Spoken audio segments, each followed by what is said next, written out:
Yo, what's good everyone? Welcome back to the channel. Today I'm going to be breaking down this Week 5 Thursday night NFL Draftkings Showdown slate between the Denver Broncos and the Indianapolis Colts. Like I always do, I'm going to go through a couple of my favorite captain plays for this showdown, as well as some of my favorite flex plays, and then to wrap up the video, we'll take a look at the Week 4 snaps for both of these teams, showing you who's playing quite a bit and who's sitting on the bench. With that being said, let's dive into my spreadsheet here. And like we always do, we're going to kick things off here in the spreadsheet in the top left-hand corner with those Vegas odds. You can see the Broncos are favored to win here at home, sitting on a money line of -175, and they're 3.5-point favorites. Not projecting to be a very high-scoring game here on Thursday night with an over-under right now at 42.5 points. And then I got those showdown stats from 2021 listed behind me. Let me pop on over to another spreadsheet here so you can get an easier look at those. Feel free to take a screenshot of this or just pause and read through those 6 stats. With that being said, let's dive into some of my favorite plays here for Thursday night. We're going to kick it off with the captains. For those of you who are new to this channel or at least new to these showdown videos, what I like to do is highlight a captain from both sides of this game. Now on the Denver Broncos side of things here, I think there's a few different routes that we could go, but I like Russ Wilson here, coming off of his best game in Week 4 against the Raiders, where he had 2 passing touchdowns and 1 rushing touchdown, and spread the ball out to 9 different guys. With that type of diversity, I like him in the captain spot here, especially having that rushing upside. Now, I think we could go with one of the wide receivers in Cortland Sutton and Jerry Jeudy as well, but if he's going to be spreading the ball out like that on a consistent basis, I think there's an argument to be made to put him in the captain spot. Now, the Colts ranked 27th overall in pass DVOA as well, and with Javonte Williams out for the season with that ACL injury, we could see the Broncos look to throw the ball a little bit more on a short week. Now, on the Colts side of things here, I did go with Nyheim Hines, but this is under the impression that Jonathan Taylor is not going to play on Thursday. He got banged up in Week 4, battling an ankle injury. On Tuesday, he was spotted walking around at practice with a walking boot, and he didn't practice on Wednesday either. Now, there's probably a 50-50 chance that he does play, but assuming that he doesn't, I do like Nyheim Hines here in the captain spot. I think he has a legit chance to see 12-plus touches in this game and a 20% target share, and for what it's worth, he should see the goal line work as well if Jonathan Taylor is out. Now, if Jonathan Taylor does play, I still like Nyheim Hines, but I'd probably consider him more of a flex play. Now, before we dive into some of my favorite flex plays here, just want to take a quick minute to talk about one of the sponsors on this channel, Lucra. If you have not downloaded Lucra, it is completely free to get started. I'm actually going to throw a QR code up on the screen here right now. You can scan this with your phone. It's going to download the app, and once it does that, it's going to give you my referral code, which is GRIFF, GRIFF, and give you $25 in free play money. Now, you can use that free play money to compete against anybody, friends, family, or someone random, and if you win those contests, you'll actually see that free play money convert to real cash. So if you win enough of your contests with that free play money, you might legit never have to deposit a single dollar on Lucra. You can just build a bankroll from there. So again, I'll throw that QR code up on the screen one more time. You can scan this with your phone here. It'll download the app, include my referral code GRIFF, GRIFF, and give you that $25 in free play money. All right, now moving into some of my favorite flex plays here for Thursday night. We're going to kick it off there with Michael Pittman Jr. of the Colts. And if Jonathan Taylor does play, my favorite captain play for the Colts then is probably Michael Pittman Jr. I have a little hesitation there, and I'll explain why, because let's go over the good things here first. He leads the team in a target share with 24%, leads the team in red zone targets, end zone targets, receptions, and receiving yards. Clearly the number 1 pass catcher in this offense. And despite missing Week 2, he leads in all those categories despite missing one of the first 4 weeks. The question is, will Patrick Surtain shadow him in this game? Now, we saw Pat Surtain shadow in Week 1 against DK Metcalf, but we haven't seen him do that since. I think this is a situation where he could get back to that just because the Colts legit really don't have much outside of Michael Pittman Jr. in the passing game. Sure, Mo Alley Cox had a nice game last week, but yeah, Michael Pittman Jr. is the real threat here, so I wouldn't be surprised if Pat Surtain does shadow him, but again, he hasn't done that since week 1, so unfortunately we're not going to know if he's shadowing him until the game starts, but Michael Pittman Jr. still a solid play either way, considering he legit leads in every receiving category for the Colts. Now, if we are going to be playing Michael Pittman Jr., especially in the captain spot, I think we need to consider Matt Ryan here. He's been mediocre at best to start the season, but still putting up some solid fantasy production.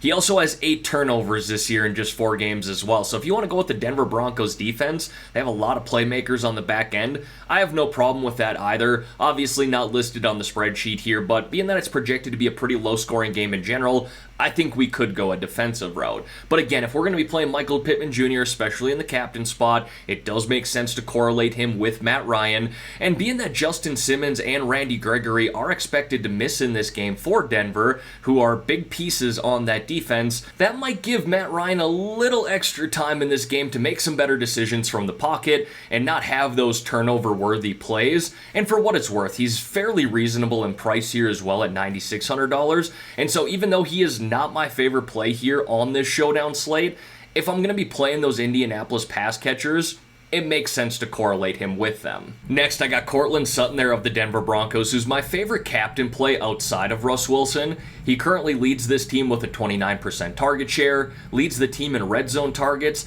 and he's actually 6th in the NFL in air yards and 12th in deep targets. So needless to say, Russ is looking for him deep and often. It doesn't take much for them to connect on a couple of those plays for him to have a big game.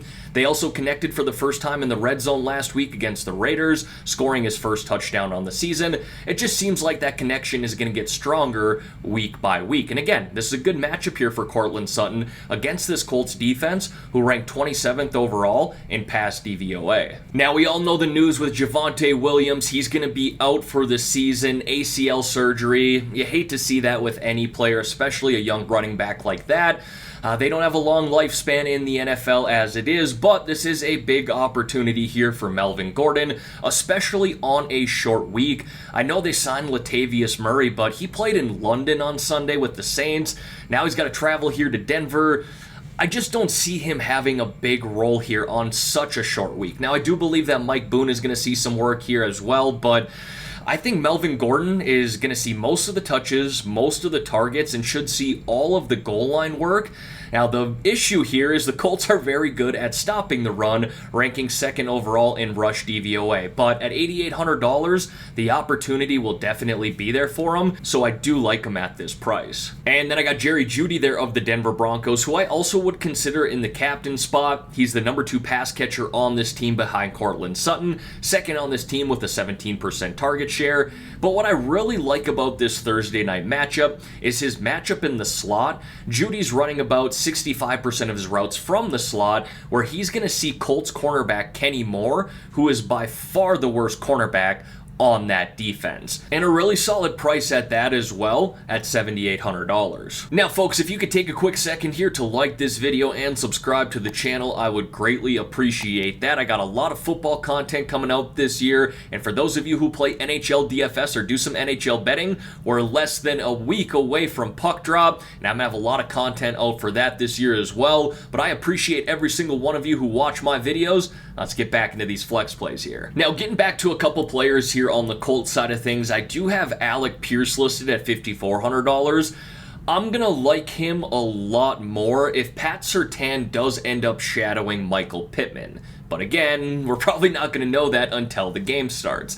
Here's what I will say about Alec Pierce. Really nice price at $5,400, obviously, but he only played 45% of the offensive snaps last week. However, I love his average depth of target right now, around 13.5 yards, leading this Colts team. So he has that boom-bust appeal. He is a tall wide receiver as well, so if Matt Ryan can throw him some good contested balls, he very well could win those matchups, even if it is against Pat Surtain. But if he's going to see Surtain most of this night, it's going to be a tough matchup for him. Again, more of a boom-bust play here at $5,400, but I think we'll see his role increase going forward as the rookie wide receiver progresses. And then I got Colts tight end there, Mo Alley-Cox, who's coming off a monster game last week where he had 8 targets, 6 receptions, 85 receiving yards, and scored 2 touchdowns, and also ran a route on 62% of Matt Ryan's dropbacks. So you like to see that. His route participation has actually gone up with each ensuing week. And so if that's going to be a trend going forward, yes, he's a great play here at $4,800, especially if that chemistry from last week with him and Matt Ryan was just the first signs of what we're going to see in this offense going forward.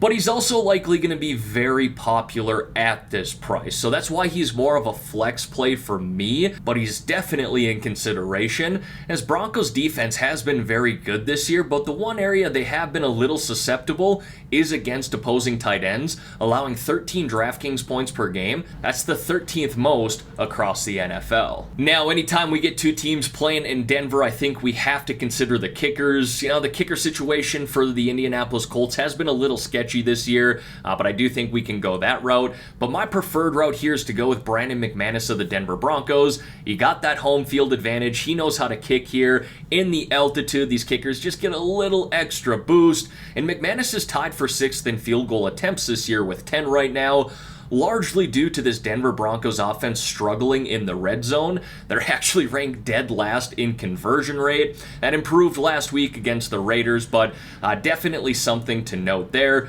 Either way, have that home field advantage, low implied total here. We're in Denver where kickers can just boot the ball.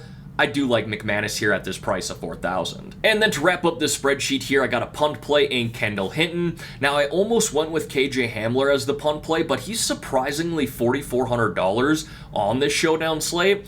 That's too expensive for a guy who's barely played this year. You're going to see that when we go over the snap counts from week 4 next. You're going to see Hamler barely played, but he made that one big splash play, 55-yard reception from Russ Wilson, and then their head coach in Hackett comes in afterwards in his interview and says we need to get that guy more involved. So yeah, I think he's an interesting play as well, but Hinton here at $1,000, like I said, he's a punt play, someone who played 57% of the offensive snaps last week and saw 3 targets himself, more than Hamler. And he also has at least 1 catch of 20-plus yards in every game that he's played this year, albeit he did miss week 1. We've seen that in weeks 2 through 4.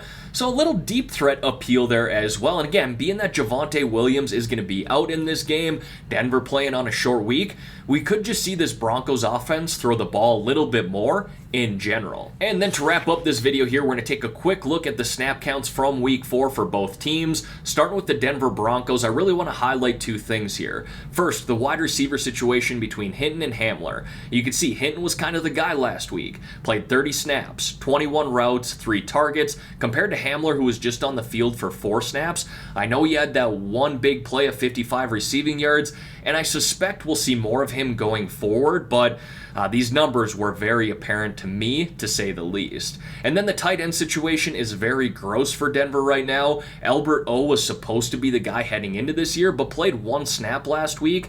If you're looking for a low-price punting tight end option, Eric Saber here, if I'm pronouncing that right, played 41 of the snaps, ran 27 routes, and did have 2 targets. And then for the Indianapolis Colts here, nothing really out of the ordinary. I guess Paris Campbell still playing quite a bit. That could be kind of a low-owned option we could go with. 28 routes run, 4 targets in that game, and maybe a punt play here with Ashton Dulin or Kylan Granson.